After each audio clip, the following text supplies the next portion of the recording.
It's a snowy January day.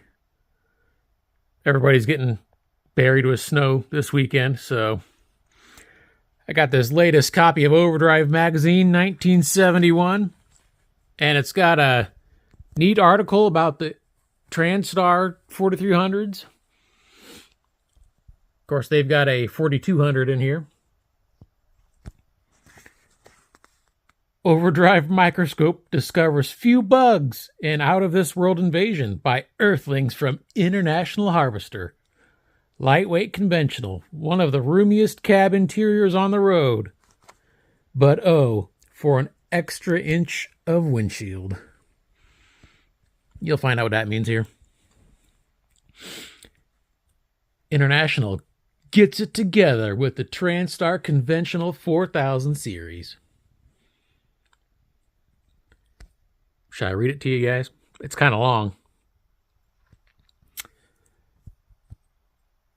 In the late summer of 1970, International Harvester introduced about 200 pilot models of the new Transtar 4200 and 4300 series.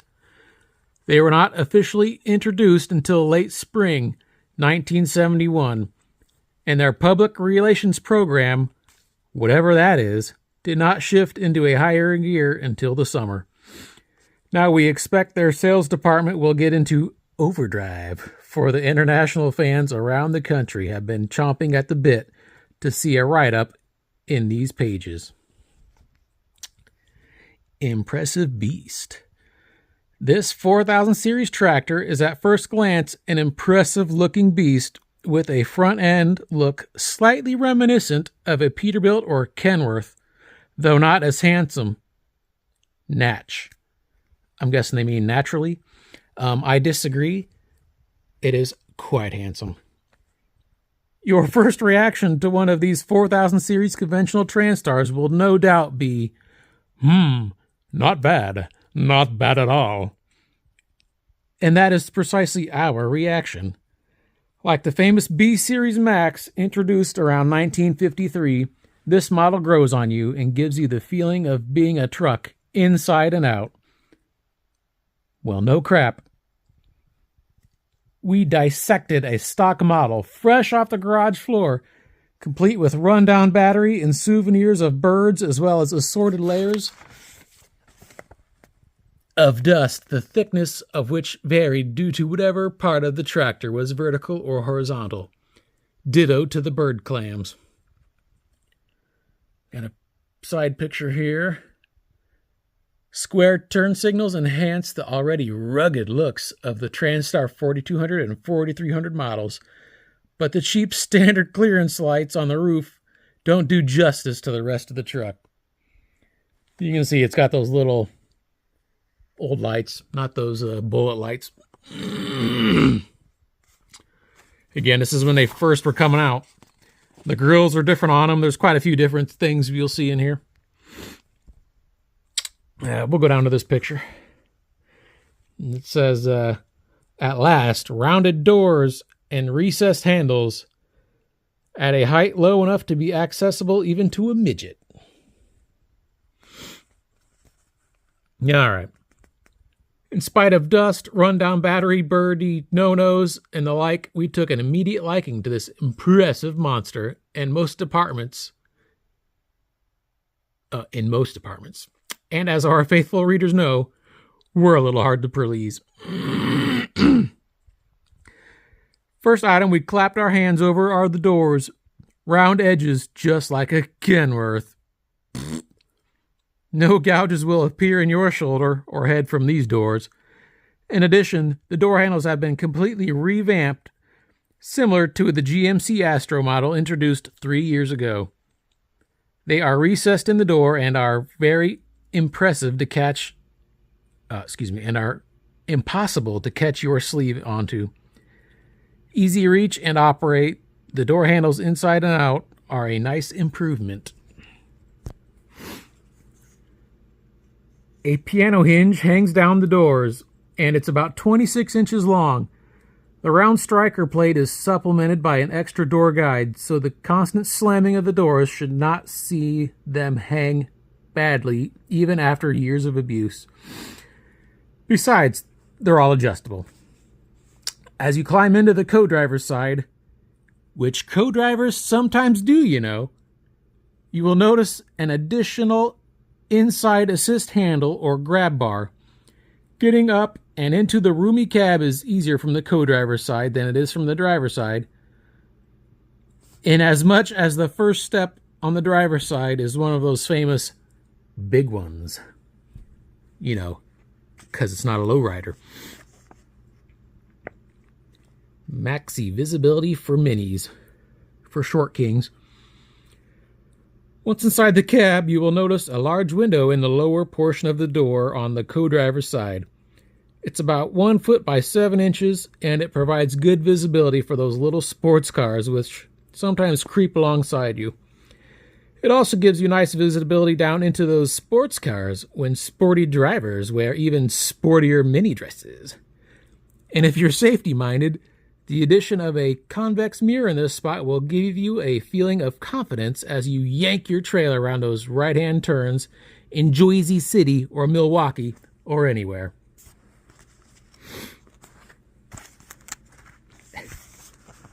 Octopus, anyone? There is possibly not a cab built today that has much legroom on the co-driver's side. Here, an octopus could spread out comfortably and still have plenty of room for knitting. Unless you suffer from housemaid's knee or a slouch-spined descendant of Abraham Lincoln, it's unlikely that you will ever write a letter of complaint to Overdrive about the legroom on either side of the cab. While not quite as spacious as the co-driver's side, the driver's cockpit is roomier than most. And there is even room to move your left leg over a few inches in case you want to pull your boot off while driving. Your foot itches down inside your boot. The accelerator, brake, and clutch pedals are virtually unchanged from International's famous rib design. And that's another plus. The pedals are well placed, well built, and rugged enough to outlast the truck by 10 or 15 years. That brake pedal is a forked affair, almost twice as large as most. They have moved the go pedal a little more to the right so you won't actually accidentally hit the brake when you get excited about catching up to that sports car we mentioned a few paragraphs back. See how it all fits? I got big feet, and I oftentimes hit the brake pedal on accident when trying to get the accelerator. But anyways, while legroom for Lincoln descendants is more than admirable, International's engineers forgot that long-legged men sometimes have long backs. When attached to a neck and head, means that your visibility will be impaired somewhat if you sit tall in the saddle. I don't know. I sit tall in the saddle. I'm like 6'2" or 3", but I'm also young, so I don't put a bunch of air in the seat. But I don't have any complaints. If you had a big drop visor, that would be I've been in those, and you can't see out of those, but anyway. You can see it's a base model truck. There's no door panels. I have wondered if, I see some that have these kind of handles in them, and I've wondered if they're factory, and it looks like they must be. The little description for that picture. Inside the door boasts another recessed door handle. An interior grab bar supplements another one, not attached to the door. And then we got a picture here.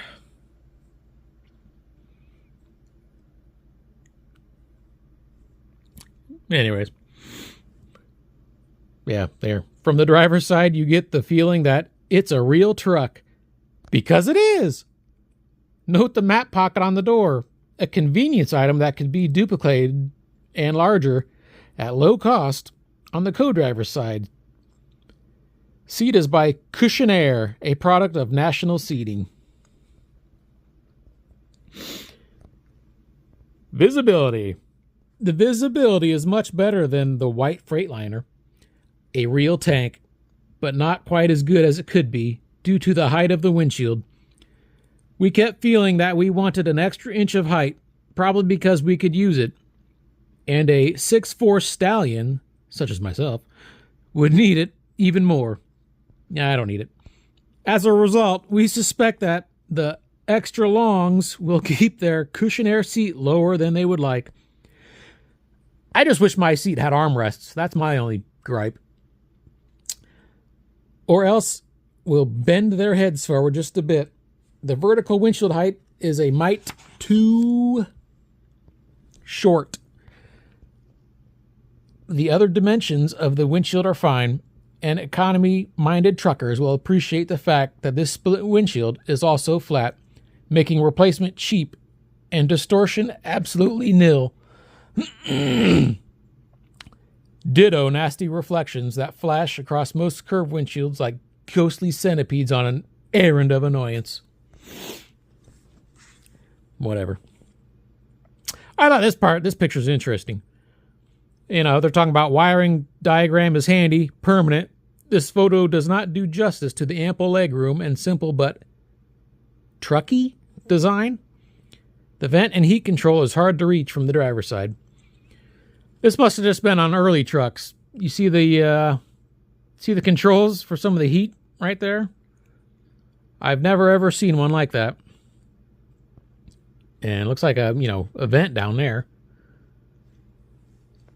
And then we go up here to this picture, close-up of toolbox or glove compartment. A healthy-sized hole under the man-sized co-driver seat. About all of them have the HVAC box and controls and, heater core in here. Most of them aren't a storage compartment like that. I'm not sure what year they changed that. Got a picture of the fuel tank. We have yet to see a 3-inch fuel nozzle hose, but for some strange reason, lots of truckers like them. On dusty days, these wide mouths can swallow lots of grit for the injectors, just in case your fuel filters don't take it out. No screen of any sort in this tank. A C- in our report card. I prefer them without screens. I will say, on my truck, I think they're bigger than that. And the fuel nozzles, there's so much room in there, you can hardly leave your nozzle in there and let go of it. You worry about it falling out because it's in there so loose. But anyways. Somebody up there wipes me. Located right above the top portion of the driver's windshield is the wiper control and washer button. It seems to be as practical a place for them as could be found. A radio is also built in and located above.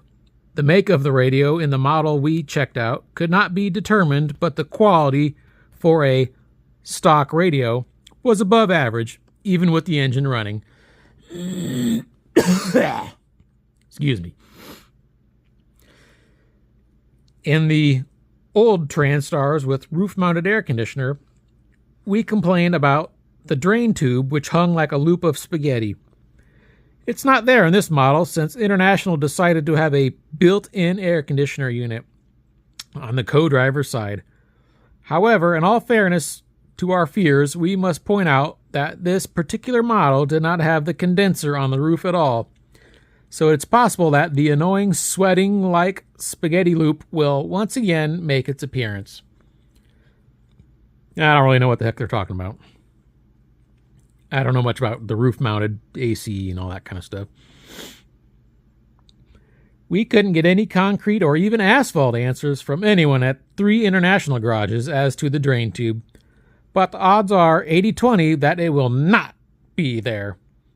What is there, however, are 3 pre-punched holes on the dash willing and able to nicely accommodate the air conditioning vents. Yeah, on some trucks they have those holes in the dash, along the dash pad on the passenger side. Some, they just, I don't know how to explain it. You can see the spots are there, but there's nothing there. Some of them. The rest of the dash is nicely designed, though not dramatic, because it's an International. We'd like to see the tachometer and speedometer located higher up. However, as you have a ever so slight tendency to have to exercise your neck a bit in checking those two particular dials, which are nestled close to the steering column. Yeah, I don't totally remember, but I do seem to think they could be mounted a little higher, but who cares? How often are you looking at it anyway? And then we got a picture of the side window there. This is the sports car peak hole for sporting truckers. The dummy hole on the dash is reserved for an air conditioning vent if you really want to play it cool. Right there. Anyways. Other controls, switches, and gauges on the dash are easy to read. One puzzling point, we couldn't find a rheostat to dim the dash lights. OMG. The headlight switch is a toggle, but a careful search could not locate the helpful eye saver. You know, it's funny that they mention that. There's no dimming switch. Normally it would be, right in here. Mine has one, but today in 2026, just about every truck that, had that dimmer, the dimmer doesn't work, and you can't find another one. You'd have to retrofit it or bypass it. So it would almost be nice if they didn't put it in there. There's plenty of room on this dash for lots of gauges, switches, dials, and gadgets. As we pointed out, this particular model was a stock truck, and as such is no doubt destined for a freight company that has better things to do than to worry about driver luxury. Got a picture here. Ashtray is large and easy to clean, right smack in the middle of the dash. Most of those are missing now. People use them for cup holders, or like Bruce has a fan mounted there. We've got built into the upper bulkhead are wiper and washer controls. Recessed, no doubt, for safety reasons. An excellent idea. What do we got here? Sun visors run full width, are fully padded and rugged. The hood ornament is the tilt handle, which could be redesigned to at least be dramatic, such as the Mack Bulldog, which serves a dual purpose. Particular truckers will no doubt be annoyed to watch greasy finger marks all over the handle as miles drift by, and the slightly shiny finish could be annoying in the sunlight. Other than that, the handle's great. That is a different handle than mine. I have no complaints about my handle. And I don't think they needed to have a dramatic handle. Some people call that the towel bar. Hang your towel up there. Idiot instruction on the trailer brake valve would be annoying to a professional trucker. Finish on dash is simple but good. Placement of speedometer and tachometer is annoyingly low, but other gauges are easily read. Plenty of room for additions. I love that steering wheel too. I kind of wish I had another 4300 with that steering wheel.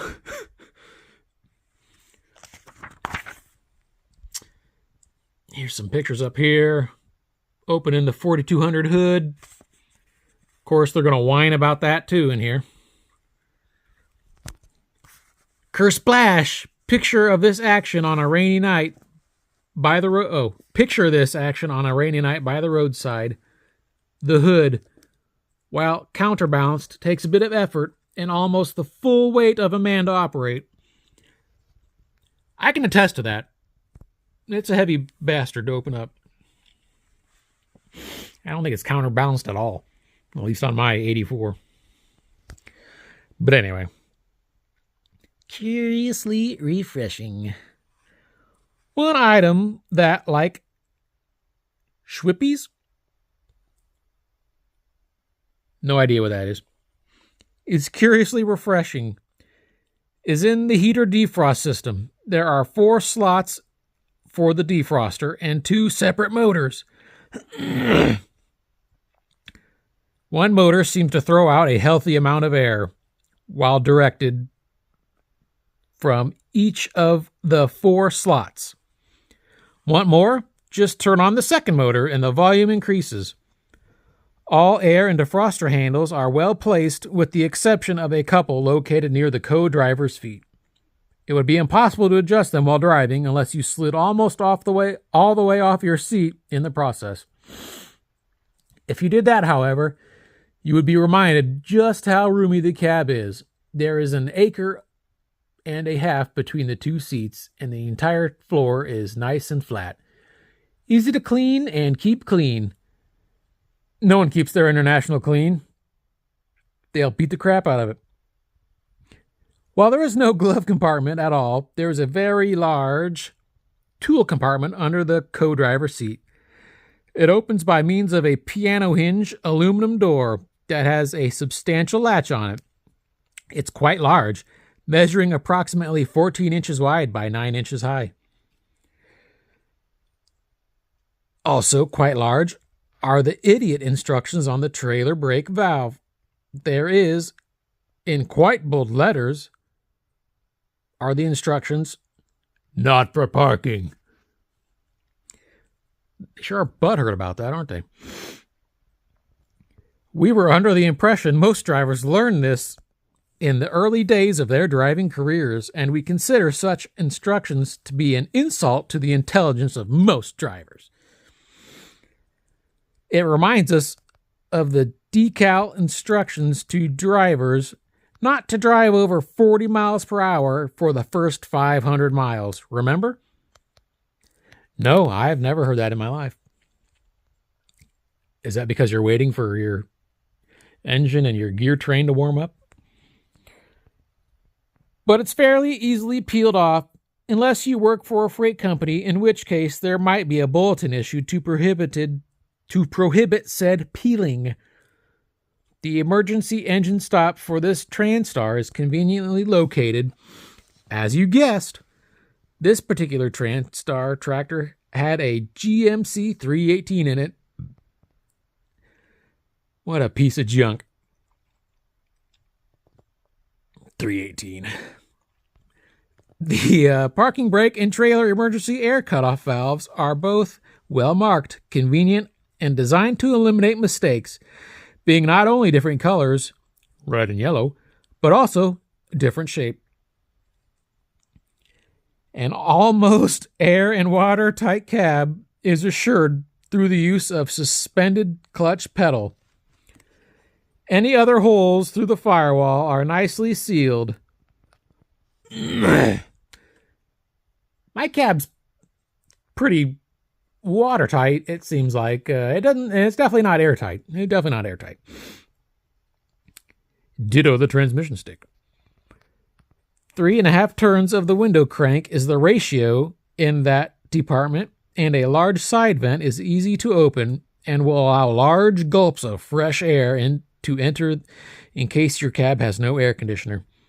Vents are located on either side and will catch more air than most. Summary of the interior and the cab. Roomy, well-designed, and looks and feels trucky. Could use some more vertical windshield height, however, for the taller drivers, but it would take a major design change for the added extra inch or two.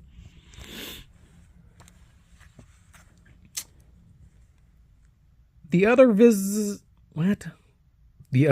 visibility is good. The only major annoying factor coming from the tilt handle, which serves as the mascot of this model, which we now must move to in order to take a peek under the hood. Who proofread this? In order to check the oil or add water or do anything, it is necessary to tilt the hood and fender assembly. Tilt the hood and fender assembly. That is a common failing of this type of design, And International is not the only one to feature it. So they're whining that the hood and fenders are connected. What engineers seem to forget about truckers is that they do drive in the wintertime and in the springtime, and sometimes are even known to drive in other seasons of the year when it rains. So you want to, or have to, check the oil. It's been snowing like crazy, and you have been plowing through slushy roads in Ohio, Indiana, and Pennsylvania. Now the snow turns into rain. It's 27 degrees, and you could use some coffee. I don't drink coffee. After you tilt the hood on this baby, you could use some dried clothes, too, because unless you're a circus acrobat, you're going to get soaked. The way the hood is balanced, you have to keep pulling on it for a certain degree of travel before the spring-loaded mechanism takes over. I'm pretty sure I don't have a spring-loaded mechanism, just the hood cables. By that time, all the water that is collected on the hood will kersplash onto your chest, into your face, and down your pants. I can attest to that.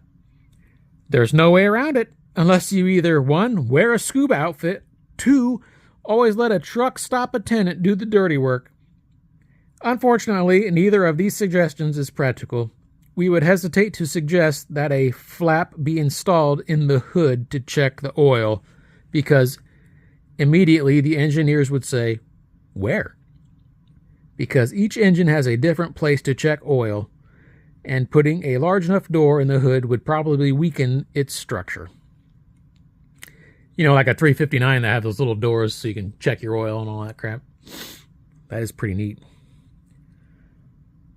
And we would never suggest that International, or anyone else, go back to the old-fashioned idea of a split hood, such as a Brockway, which is practically clean and even more structurally sound. So I guess they're saying they want a split hood, like a Brockway?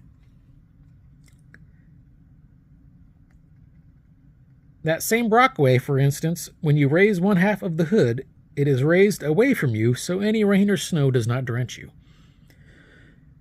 It seems as if a few years ago some trucking company maintenance expert figured out that his fleet of 1,000 trucks cost an extra 1,000 hours of downtime every time major work was done to an engine because of the inaccessibility to parts.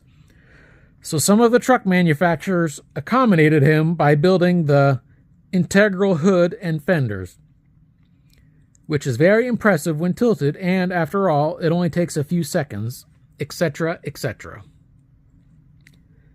So every couple of years, when the engines are revamped, those trucking companies save hundreds and thousands of hours. But while those same trucks are on the road, the extra time, sweat, and inconvenience of hoisting a 300-pound hood while balancing it like a trained seal, getting drenched, and retching your back in the bargain is completely forgotten. Whine, whine, whine. How often do you major an engine? With cab overs, the same engineers seem to think that checking the oil and water without tilting the cab is practical, but when it comes to conventionals, it's upsy-daisy and a change of clothes on wet days. How come? And if the same chassis that cradles a Cummins or GMC or CAD or Mack can provide access to the oil or radiator with virtually the same cab over cab, why not with the conventionals? Is this the conventional Dither? Mary Martin sang about this in South Pacific 25 years ago. I don't know what the hell you're talking about. Check out some of these pictures. The rugged pedals are almost a trademark of International Harvester and are well placed. Steps on driver's side feature snow and ice scrapers, but watch that famous first one. Battery box forms a second step.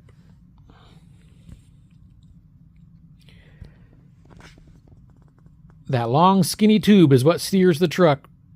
Notice placement of oil filter, windshield washer, reservoir is next to the oil filter, blah, blah, blah. Alternator runs off the back of the engine, yeah. Wiring and tubing are pretty well organized and well insulated and fastened. There's your lube refiner.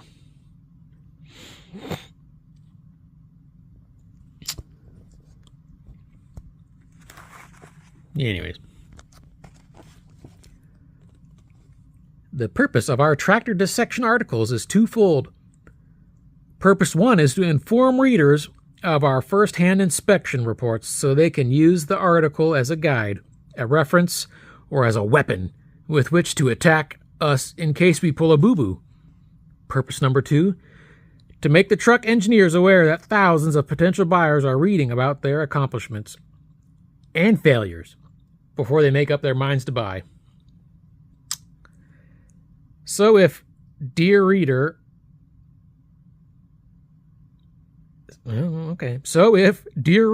we sometimes try to pound a nail with a sledgehammer, it is only because sometimes it takes the sledgehammer. It is the sledgehammer that catches the attention. While it might seem to the truck engineer with 19 years of experience on the drawing board that we are overlooking one of the main points of the reason for such and such, in this case, the tilt hood, we can always come back and point to an example which we think has merit, such as Brockway's old-fashioned split hood. Doesn't everybody complain about those? That they're a pain in the butt to work on the engine? We are pleased, however, to report to our readers that many dozens of our suggestions have been adopted by almost every single truck manufacturer. Many of them admit openly that their chief engineers read Overdrive. Not because we are infallible, but simply because, for some strange reason, we do happen to have enough decent suggestions that are practical and which might be incorporated into future design changes. Why it sometimes takes a while for these suggestions to be turned into actual improvements will be discussed in an article in the October issue. Blah, blah, blah. Meanwhile, back under the hood, we find that International has done an admirable job of tying down hoses and wires. Most major air and water lines are fastened with rubber cushions, and spaghetti thinking is kept to a minimum. It is almost impossible to add water to the radiator without us stepping on part of the inside of the hood. Yeah, I disagree, but I got a 4200, not a 4200. But as the fella says, if you got to add water, you got trouble someplace else besides. The steering column is strangely skinny, but we are sure it's adequate to do the job. I don't find it to be strangely skinny. The oil filter is handily located on the firewall, but the addition of a metal or plastic plate behind the entire filter and below it will help keep the firewall free from annoying oil splashes when the filter is changed. The windshield wiper water reservoir is snugly attached to the firewall. And we're glad to see it isn't that famous plastic bag that eventually rips and deteriorates. However, it could be twice the size, as there is plenty of room, and plowing through slushy roads in the East Coast sometimes takes a whole quart of water. It is small, and you see it right there. I don't remember if mine's on the driver's side or the passenger side. I think it's on the passenger side. The caption for that is, "This photo is the only one Overdrive did not take. It was lifted from an international brochure on the new 4200 and 4300 models. We have just one question to ask. How did this service man get behind the tire without getting any dirt on his Dr. White gown? There is no way he could have done this unless he is a cast off from the Hertz commercials of a few years back dropping down out of the sky." Well, if he lifted up his jacket and then he squeezed one leg at a time in between the tire and the bumper, he probably could have got back there cleanly. And the truck's new, so it shouldn't be that dirty, right? Again, a bunch of wine asses. Double the capacity would not be too much, but at least International gets 3 cheers for a more permanent fixture. The thickness of the insulation on the firewall is a good 1.25 inches. Engine noise is kept to a minimum. The length of the conventional varies. This particular model was 107 inches BBC, which is bumper to back of cab, though they sport a 117-inch BBC model called the 4370. And then later on a 120-inch BBC for the 4370. But anyways, weight of the monster depends entirely on what you want. For instance, the model itself is designed to be lightweight, the 4200, and aluminum is used wherever possible. The aluminum model runs about 300 more than the standard steel cab. The fiberglass hood and fender assembly, however, remain the same. For owner-operators or companies who wish to add a dash of luxury to an already nice-looking tractor, there is a deluxe package which boasts padded doors, carpeting, and the usual extras which help transform this truck into a home. This package costs about $270 and is probably as economical as any similar offering. We don't know all the color options, but we're sure a line to International would bring you the details. I'm pretty sure early on they called that package the owner-operator package, and then that eventually became known as the Eagle package. Summary. International probably won't steal any Kenworth or Pete fans with this one, but at least they have proven for the second time in 2 years that they are beginning to recognize the owner-operator as an important buying force on the trucking scene. As they say in one of their brochures on this new Transtar model, today, more than ever before, the driver's pride in the appearance of his rig, as well as his physical comfort and safety, are of prime importance. Overdrive couldn't have said it better. For details, specifications, and propaganda directly from the manufacturer, please write Mr. Keith R. Mzirk, Vice President, Motor Truck Division. You think if I wrote him for anything, I'd get anything back? I doubt it. Another picture of her. Doesn't even have a visor on it.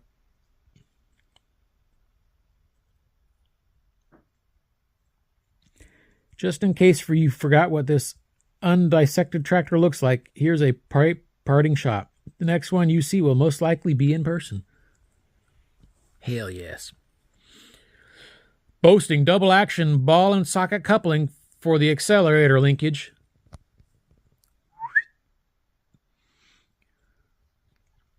This IH has pretty easy access to most trouble spots on the engine. Though with the Detroit diesel squatting between the frames, there shouldn't be too many problems with the powerhouse. Why would you want a Detroit diesel anyways? Gosh. And that's it. Long-winded, I know.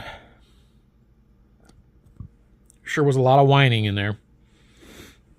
Who would have thought these conventional hoods like this would be such a big deal? Yeah, it's pretty standard now that they're all like that.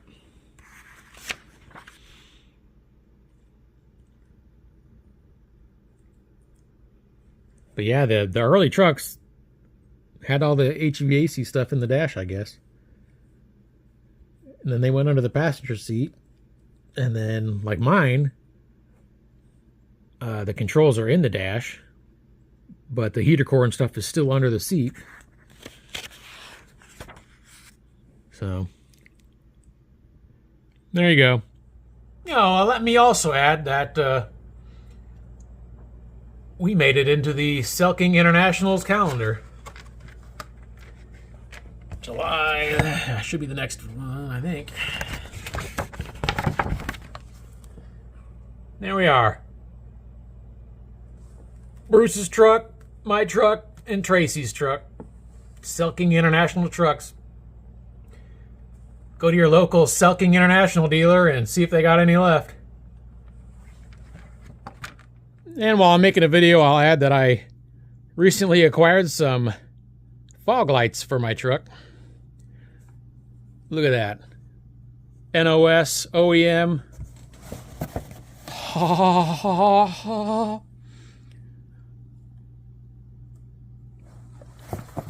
This is awesome.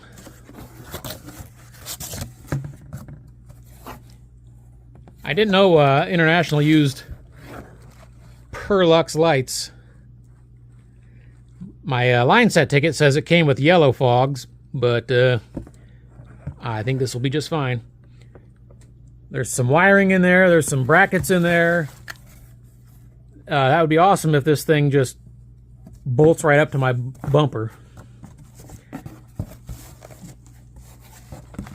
Probably won't get that lucky, but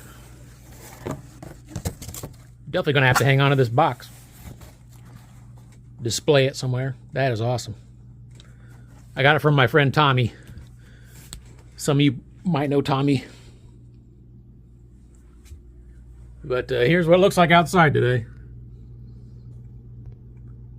It's still snowing right now.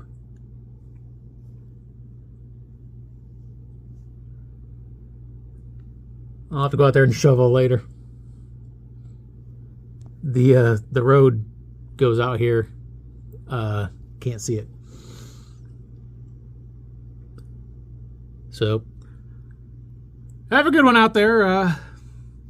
I'll get back to work on the truck one of these days. You know, if spring ever gets here.